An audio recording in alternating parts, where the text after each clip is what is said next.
Welcome to the Deep Dive. Today we are trading the complex world of geopolitical analysis and economic theory for something maybe, just maybe, more vital. More vital. Okay, I'm intrigued. We're navigating the spilled milk, high finance, and frankly, the existential absurdity of retail at its absolute finest. I think I know where you're going with this. Yes. We are plunging headfirst into the latest batch of source material from the unique world of Big D's Supermarket Podcast, where at Big D's, they're trying their best. It truly is a singular experience, isn't it? I mean, the sources we have today, they document a week where the store somehow managed to achieve record-breaking financial success. Right, huge success. While simultaneously suffering staff mass firings, escalating technical warfare between employees, and get this, it all culminated in an entire unannounced weekend closure. It's just peak Big D's. It's the perfect case study in chaos, leading almost paradoxically to triumph. Or maybe just more chaos. Exactly. Pure chaos theory in a supermarket aisle. Absolutely. So our mission today is to navigate this tightrope walk of disaster and destiny. We'll be analyzing the massive staff fallout, which, stemmed directly from that famous price detective report. Which we covered last time, yeah? Then there's the technical rivalry that reached a hilarious and pretty decisive climax right in the man-meat aisle. Oh, the man-meat aisle incident. We definitely have to unpack that one. And, of course, the shocking $25,000 sales day. That figure alone just changed the store's whole future trajectory, potentially. And we also get to meet Big D's new cast of characters, check in with the notoriously complex Chief Squiggs for his inside scoop, always a highlight. Always unpredictable. And we'll examine two brand new recurring segments they rolled out. These are designed to give us maximum insight into the supermarket's core, There's the deeply personal Behind the Butter with Johnny Cowboy. Which sounds intense. Oh, it is. And the unfiltered customer review segment, the self-checkout. Okay, so it's a packed agenda. We really need to jump right into the deep end because the first thing Big D's dealt with this week was that monumental public fallout from last week's investigative report. That's right.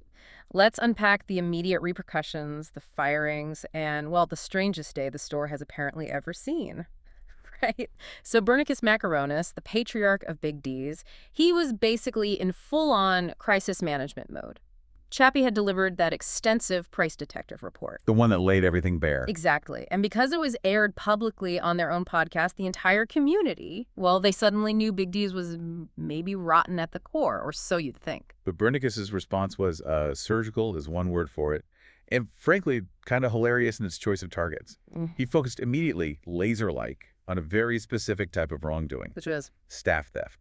Yeah. Specifically, he identified Norma, Normie, and Norman. The three N's? The three N's. Yeah. For stealing snacks, just like snacks directly from the store floor inventory. Yeah. And these three individuals, they were the store's first ever firings, which is actually a pretty significant milestone in Big D's, tumultuous history. It is. And Bernicus delivered this really severe, almost moralizing message to the remaining staff. He said, quote, "To steal from Big D's, you steal from yourself. We will not tolerate theft, especially from the staff." Wow. Strong words, especially considering. Exactly. Wait, I have to stop you there. Yeah. Because this is where the absurdity gets just critically interesting, Chappie's price detective report, it exposed massive financial crimes. These were allegedly perpetrated by senior staff members. Yeah, we're not talking about a bag of chips here. No. We're talking Johnny Cowboy apparently laundering money through butter sales, Slurms securing some shady loan using store collateral, Bernicus himself manipulating salt prices, and let's not forget Linguini's rumored mob ties. Precisely. I mean, the report listed massive, complex, potentially federal crimes. We're talking tens of thousands of dollars, maybe more. Yet Bernicus decides his big focus, his line in the sand, is the petty theft of a few dollar store snacks. It just speaks volumes about the culture there, doesn't it? It really does. Does he only address the crimes that are, visible and easy to fix, rather than the core corruption that involves his own probably profitable leadership structure? Well, it kind of creates this unspoken hierarchy of acceptable fraud, doesn't it? If the theft is simple, small, involves low-level employees who are easily replaced, boom, the hammer comes down. Right, visible justice. But if the crime is complex, involves senior staff, and maybe, just maybe, generates extra cash flow for the store like Johnny Cowboy's alleged schemes, well, then it's tolerated.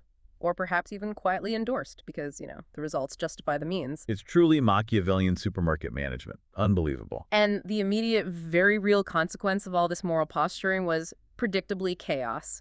3 staff members gone in an instant. Leaving restocking, security, and especially the registers just dangerously understaffed. You could feel the strain on the remaining team immediately, according to the sources. Though in classic Big D's fashion, every crisis is also an opportunity. Always a silver lining, however tarnished. The sudden vacancies opened the door for a promotion, and guess who got it? The security chief position landed squarely in front of Chief Squiggs. Which is, frankly, a terrifying thought for any potential future shoplifters in that store. Absolutely. Yeah. So naturally, they had to hire immediately. Bernicus brought in 2 quick replacements, Schmitty, who was assigned restocking and backroom duties, Okay, Schmitty. and John Kwan, who was brought on to tackle the suddenly vacant cashier station. Filling the gaps. But the hiring spree didn't actually stop there. Later in the week, they brought in Steph Hand, His hand, okay. specifically to work security under Chief Squiggs.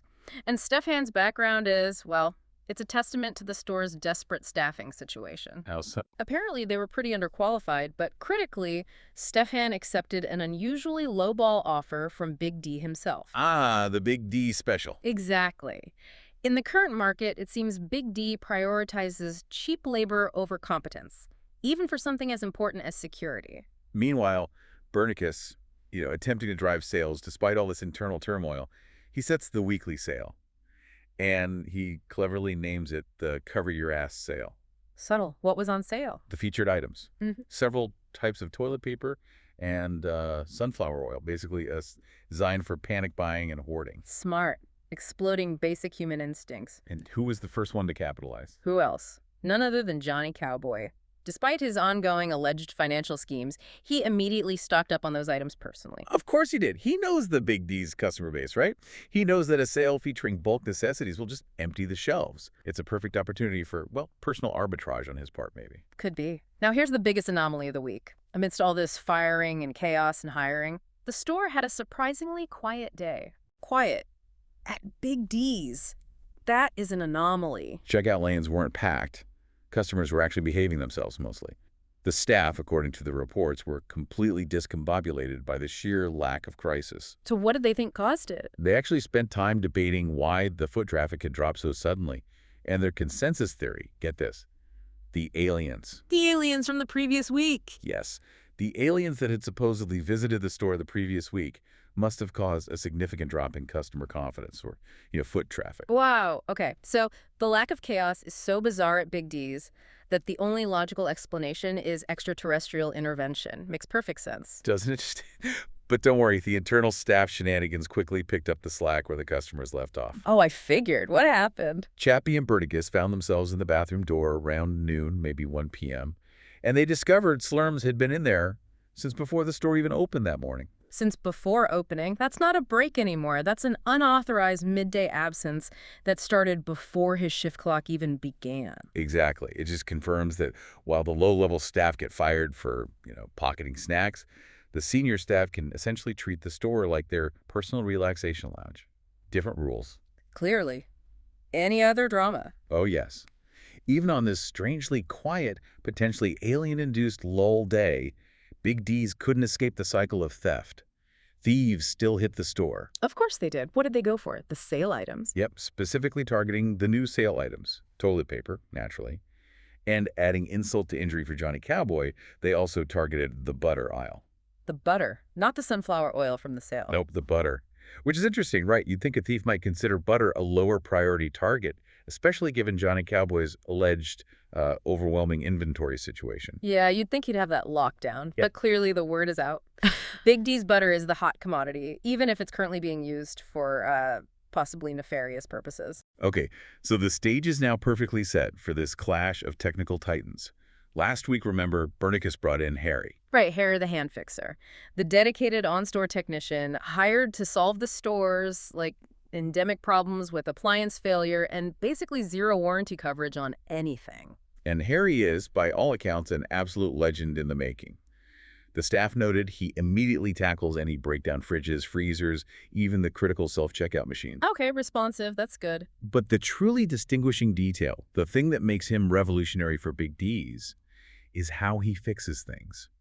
He fixes everything by hand, requiring zero tools. Wait, no tools. None. How does it... Exactly, no tools. When you consider the whole history of Big D's, the Oh, constant supply chain issues, the lack of spare parts, the reliance on, duct tape and Hope Harry is practically magic. Okay, yeah, toolless repair. That's Yeah. impressive, but I can see how that might ruffle some feathers. Oh, definitely. This magic, this toolless approach, it was basically a direct insult to the old guard, specifically Slurms. Ugh, Slurms. The veteran who used to handle all these issues with his trusty, probably battered toolbox. That's the one. He apparently felt his mechanical muscle memory just screaming at him every time a fridge failed. This created an immediate personal rivalry. Slurm saw Harry as this technical challenge he had to beat. Right, the old ways versus the new hands-on approach. Where did it come to a head? And the rivalry reached this incredibly theatrical crescendo in the most dramatic setting possible within Big D's. Where? The dairy aisle produce? The man-meat aisle. The man-meat aisle. Of course it was. Perfect. What happened? So a fridge breaks down. High-margin frozen protein products at stake. Harry is already there, hands literally on the cooling unit doing his thing. Okay, Harry's on the scene. Slurms, seeing his opportunity for redemption, decides to go for a truly cinematic entrance. He comes whipping around the corner, full commitment, yelling, "I got it!" Trying to reclaim his technical dominance. Oh boy, I can picture this. But the moment he steps into the aisle, he slips. Yeah. Dramatically, on the puddle of water that was pooling from the broken fridge unit. No! Yes, slips and falls flat on his face. It's like the universe, and specifically the man-meat aisle, delivering this decisive physical repudiation of Slurm's outdated, toolbox-reliant technical approach. Oh, the humiliation. What was the outcome? Did Harry help him up? The outcome was absolute humiliation for Slurms. Harry, apparently completely unperturbed by the flailing body of his rival just feet away, had the fridge running smoothly and efficiently before Slurms could even manage to dust himself off or, recover any shred of dignity. Wow. Okay. So the man-meat aisle was the site of a decisive technical victory for the toolless future of Big D's repairs. Harry wins. Decisively. Yeah. But despite this very public, very physical defeat, we have to acknowledge Slurm's bizarre commitment to the job in his own way. At some point during that same chaotic day, he still managed to complete what the staff called a mystery mess-up, meaning he either fixed or cleaned up some unknown blunder somewhere in the store before anyone even noticed the damage had occurred. Huh. So he's like a stealth janitor/technician, driven by some instinctual yet hidden cleanup duty. Seems like it. He's a complex character, Slurms. Clearly. So is that the end of the Harry story for the week? Oh, not quite. The Harry saga continued. It moved from fridges to perhaps the most sensitive piece of technology in the entire store. The customer-facing self-checkout machine. The self-checkouts. Always temperamental. What happened? One of the registers breaks down. And Chappie, remembering last week's, let's say, slightly unorthodox fix involving Harry, runs over specifically to observe Harry's methods up close. He wanted to see it for himself. Okay, so Chappie's the witness this time. What did he see? And what he sees is the method confirmed. A customer standing there, probably frustrated, error screen flashing.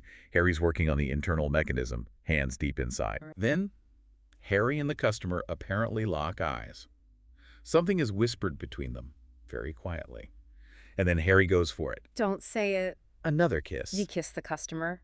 Again. Well, Chappie wasn't totally clear if it was the customer or the machine, but he did confirm that, crucially, the kiss, whatever its target, appeared entirely consensual this time. Consensual kissing. Involved in fixing a self-checkout. This raises huge HR questions. Did it work, though? That's the thing. Chappie reported the register immediately began working perfectly again.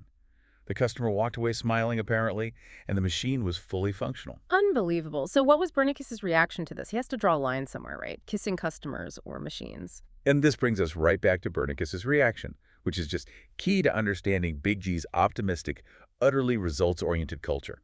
When told about the kissing technician incident, Yeah. Bernicus, surprisingly, just said, quote, "I'm glad we have someone like Harry on the team." He's glad. So at Big D's, the policy is basically, if the machine works, the method is approved.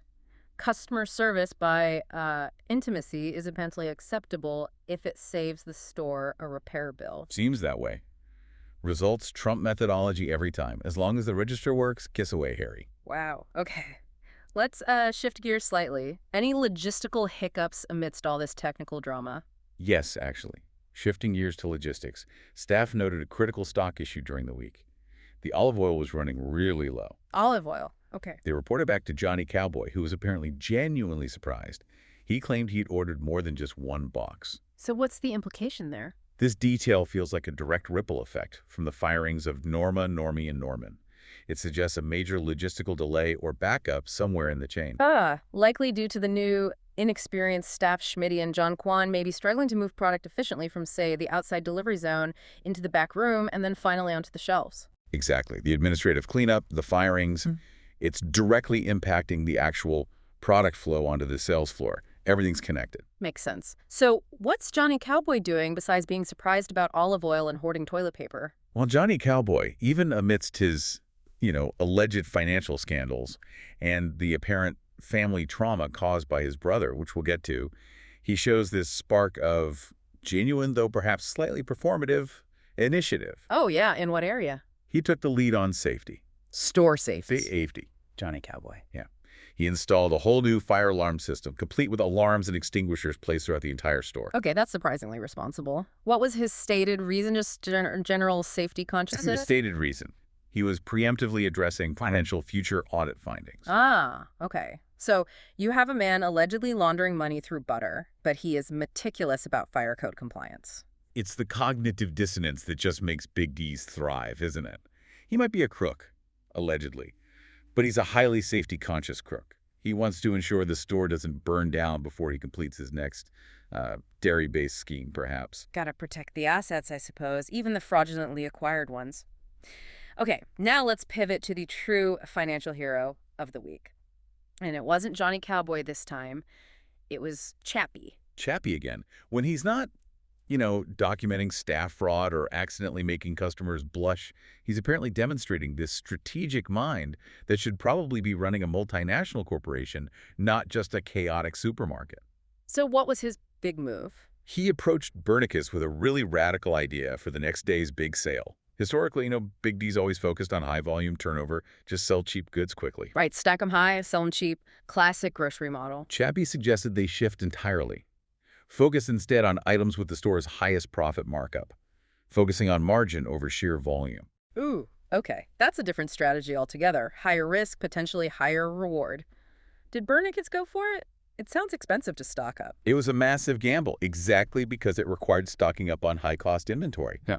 But Bernicus, maybe seeing the insight Chappie displayed in that price detective report, actually agreed to trust him on this unorthodox strategy. Wow, okay. Trusting Chappie. Yeah. So what were these high-margin items? Was it like artisanal cheese or organic kale? And the items Chappie identified as having the store's biggest profit margins are fascinating. They weren't really groceries at all, not in the traditional sense. Really? What were they then? Number one, prepaid phones. Prepaid phones in a supermarket. Yep. Apparently, the store makes almost $50 in pure profit per unit sold, which indicates that customers were often making these impulse tech buys while they're grabbing their groceries, right? And Big D's has somehow figured out how to maximize that momentary lapse in consumer judgment. $50 profit on a phone sold next to the bread aisle. That's impressive. Yeah. What else? And numbers 2 and 3 were both in the liquor aisle. Japanese whiskey and certain types of white wine. Premium alcohol. Makes sense. Both providing a stellar $20 to $30 return per item sold. This suggests Big D's has tapped into this highly lucrative niche market. Maybe customers looking for specific high-end spirits they can't find elsewhere nearby, or maybe just making high-value convenience purchases while they're already there. Yeah, it's definitely not your typical supermarket loss leader sales strategy. It's targeted profit maximization. Exactly. So the big sales day arrived. Bernicus, however, left late in the day for some kind of mysterious business meeting. Mysterious meeting? Okay. Leaving Chappie slightly clueless about the final closing procedures for the day. This actually resulted in staff just kind of sitting around, confused, waiting after the store technically closed. A bit awkward. Minor hiccup. But what about the sales? Did Chappie's strategy work? But when Bernicus finally returned from his mystery meeting and tallied up the receipts, Chappie's gamble had paid off. Spectacular. Yeah, how spectacular. The results were absolutely record-shattering. Wow. It marked the biggest single sales hit in Big D's entire history. An incredible $25,000 in a single day. $25,000 in one day for Big D's. $25,000. To put that into perspective for you, Big D's historically prided itself on merely floating by or, breaking even amidst all the chaos. Yeah, survival was the goal. $25,000 in a day means they're no longer just floating, they're actively, potentially getting rich. Chappie successfully weaponized high margins. Wow. Chappie, the financial strategist, who knew? So what did they do with this sudden influx of cash? Plan a party, bonuses. Well, with the coffer suddenly looking full, management immediately started planning for the future. Expansion, growth. Reinvesting. Smart. What kind of plans? Johnny Cowboy, perhaps riding the high of the successful sale, even though it wasn't his butter strategy, started advocating for a strategic pivot into gardening. Gardening? How does that connect? He argued that adding a gardening section would support bigger, more attractive pallet displays for bulk products. Like the paper towels and the toilet paper from his Cover Your Ass sale. Ah, okay. So it's an unusual vertical integration, maybe, but it aligns with his focus on large-scale logistics and display aesthetics. Interesting. And the management team also discussed saving up for a significant expansion out back, specifically dedicated to handling online orders and customer pickup.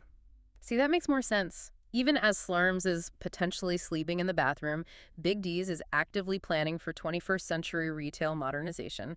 Online ordering, pickup, they're thinking ahead. They are. And amidst all this high-level aspirational planning, someone, we don't know who, put up a new motivational sign out back for the staff, maybe to deal with the pressure of the record sales day or just, general Big D's morale boosting. What did it say? Something inspiring. It simply read, sad. Just work harder. Wow, that's concise and emotionally supportive in a very Big D's kind of way. Truly encapsulates the management philosophy.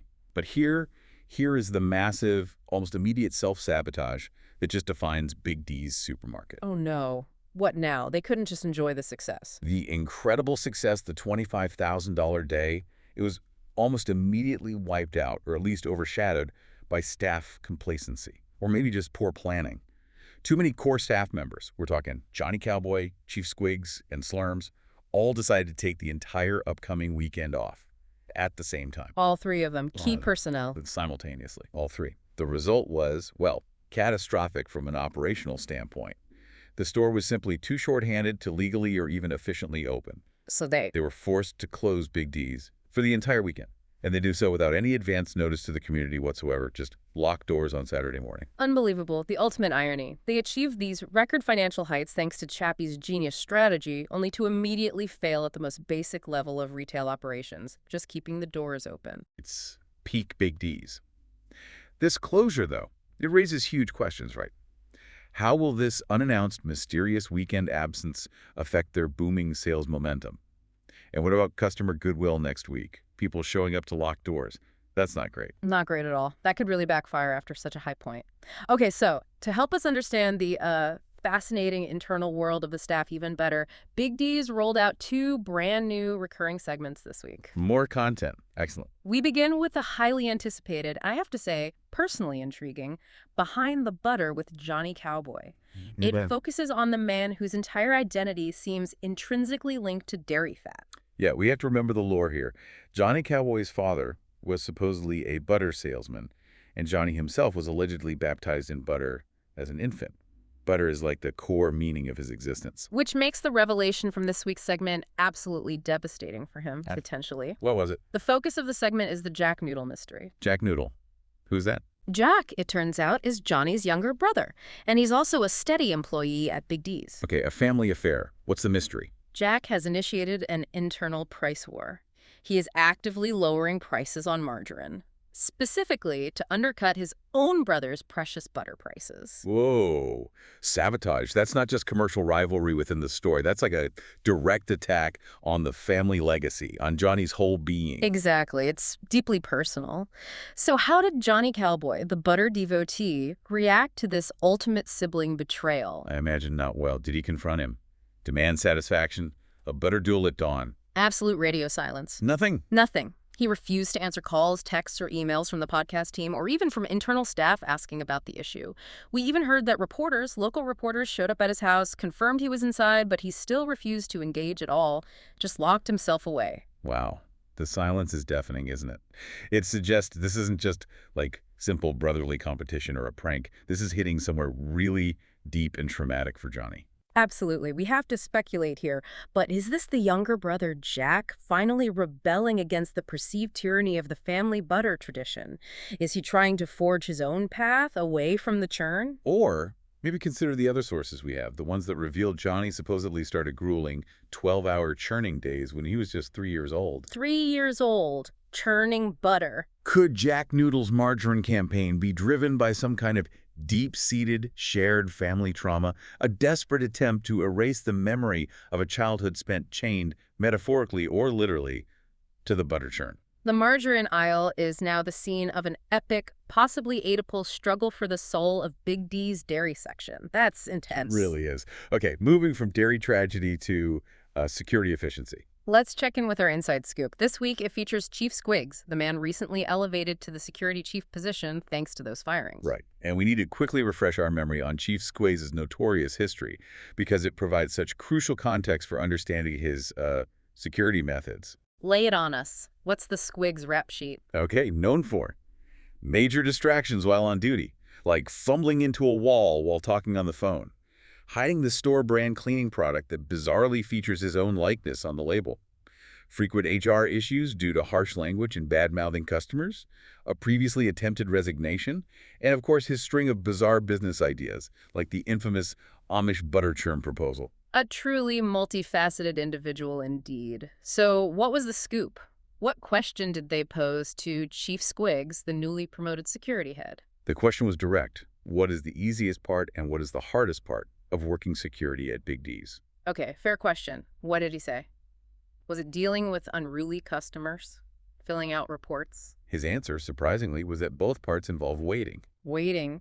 How so? He clarified that the hardest part for him is simply standing there for hours on end, just waiting. And inevitably, waiting leads to getting drowsy. He finds the sheer physical monotony the biggest struggle. Okay, I can see that. Standing around can be tough. So what's the easy part of waiting? The easy part of the wait. That involves the thieves. Waiting for thieves is easy. Thanks to the newly installed double security alarm system, the one implemented during the staff restructure. Apparently, this system is so effective that it alerts him before the thieves even reach his position near the front. Okay, so advanced warning. How does that make it easy? What's his method now? And his method, now refined by this new technology, is astonishingly simple and quite aggressive. He says the alarm goes off, and he just waits for them to approach his position. He put it perfectly, quote, Okay, what's the quote? "It's easy to just wait for them to walk right to me where I hit them with a broom." He hits them with the broom. He went on, kind of like an easy baseball pitch right across home plate for me to hit a home run. He hits thieves with a broom like it's baseball. That's his method. That's his method. It's a perfect demonstration of the Big D's operational philosophy, isn't it? Technology, like the alarm, is simply a means to make the staff's highly unusual, potentially high-risk methods easier and more effective. He has literally turned theft apprehension into a sporting event using common cleaning equipment. And remember, the new, presumably low-cost hire, Steph Han, is currently training directly under this master of the broom strike, learning the ropes, or rather, the bristles. Passing down the institutional knowledge. Okay, finally we move to the second new segment they introduced, the self-checkout. This is where we get direct, unfiltered feedback straight from the customer base. Customer reviews, always illuminating. How do they rank them? Big D's has developed its own unique ranking system. It's markable receipt for good, correct change for neutral, and register regret for negative. Remarkable receipt, correct change, register regret. Yeah. Got it. Catchy. Who is the first reviewer? The inaugural review comes from a customer named Nancy J., who describes herself as a dedicated, longtime shopper at Big D's. Okay, a loyalist. What did Nancy have to say? Good things, I hope. She started with many positives, actually. Appreciated the store's continually growing selection of items. Noted that the staff were visibly busy, which she took as a good sign, like a sign of positive momentum and growth. All right, so far so good. Busy staff, good selection. But then we get to the detail that just perfectly defines the Big D's customer service experience. Nancy mentions Chappie, who she describes, remember, as a handsome young man looking right down her shirt while she was checking out. He did what? Looked down her shirt, which, Nancy said, made her blush. Okay, that's Wildly unprofessional. Harassment, maybe. How did she frame that? Unprofessional, absolutely. But in the world of big Ds, apparently memorable enough for Nancy to include it in her review, seemingly not as a major negative, just something that happened. It made her blush, she noted. Wow, okay. What about actual negatives? Did she have any complaints? Oh, yes. Her negatives were more the standard complaints you might expect, actually. Staff constantly moving items around the store, making things hard to find, which we know is true based on other reports. Rising prices, and significantly excessive security. Excessive security. Did she mention the broom? She provided a specific and frankly alarming anecdote. Mm. She stated she personally witnessed the security officer, presumably Chief Squiggs, beating someone up for stealing. Beating someone up. She saw Squiggs hitting someone with the broom. That seems to be the implication. And she added that she didn't interfere or say anything because, quote, she didn't want to be next. She was afraid Squiggs would turn the broom on her. So you have a store where the staff is actively committing battery against shoplifters in full view of customers like Nancy, and she's just hoping not to become collateral damage. That's the picture she paints. Yet despite the uncomfortable, possibly illegal sexual attention from Chappie and the high incidence of observed violence from security, Nancy still recommends the store and explicitly stated she plans to return. She recommends it, after all that. She does. Therefore, the final verdict for Nancy J's review is correct change, neutral. Neutral. After witnessing assault and being ogled, that is the perfect, hilarious encapsulation of the Big D's customer experience, isn't it? It's bizarre, slightly criminal, potentially unsafe, but somehow the customers just keep coming back for more. The positives, whatever they are, must somehow outweigh the psychological and physical trauma. The gravitational pull of big D's is strong. #tag outro. Okay, let's try to quickly boil down the massive, chaotic lessons learned from this single week at Big D's. A week where they somehow went from a massive financial breakthrough to a complete operational shutdown. Right. Well, the first and maybe most crucial lesson seems to be the sheer power of strategic sales when they actually try it. Chappie's decision to weaponize those high markup niche items, the prepaid phones, the Japanese whiskey, it resulted in that unprecedented history-making $25,000 sales day. It really proved that smart strategy can thrive, even in a store seemingly run by pure chaos. Then we saw Bernicus enforce staff accountability, albeit very selectively, using that triple firing of Norman, Normie, and Norman as a powerful public statement against petty theft, while ignoring other things. A very specific kind of accountability. And the technical rivalry, well, it seems decisively settled, at least for now.